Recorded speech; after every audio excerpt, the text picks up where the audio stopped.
Mes frères, des forces américaines ont mené des frappes dans El Sud de l'Iran. Le commandement central des États-Unis a confirmé l'attaque, précisant qu'il s'agissait d'un acte de légitime défense et qu'il faisait preuve de retenue pendant le cessez-le-feu en cours.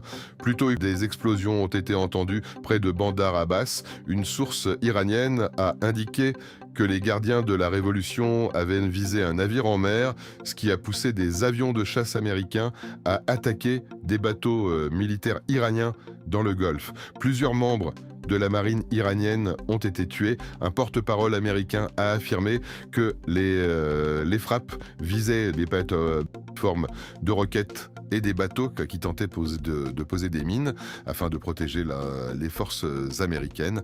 De son côté, l'Iran a prévenu que malgré certains progrès, un accord pour mettre fin à la guerre avec les États-Unis n'est pas imminent. Un haut responsable du Parlement iranien a déclaré que le détroit d'Ormuz resterait sous le contrôle de Téhéran après la guerre et que seuls les navires non militaires et non hostiles y seraient autorisés si le blocus américain était levé. Le président Donald Trump a lui aussi affirmé que rien ne pressait pour parvenir à un accord.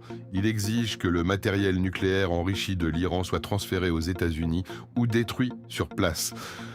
Lors d'une cérémonie au cimetière d'Arlington, il est rendu hommage aux 13 militaires américains tués dans cette guerre, assurant que l'Iran n'aurait jamais d'armes nucléaires. Pendant ce temps, le ministre des Affaires étrangères iranien est arrivé à Doha pour discuter des derniers points de blocage. Selon les correspondants et les experts, ces tensions près de Bandar Abbas sont préoccupantes, mais ne devraient pas interrompre les négociations en cours.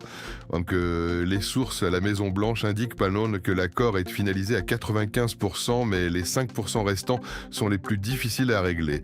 Donald Trump a également partagé sur les réseaux sociaux l'idée d'intégrer de nombreux pays du Moyen-Orient aux accords d'Abraham pour normaliser leurs relations avec Israël, une proposition que les experts jugent ambitieuse et complexe dans le contexte actuel.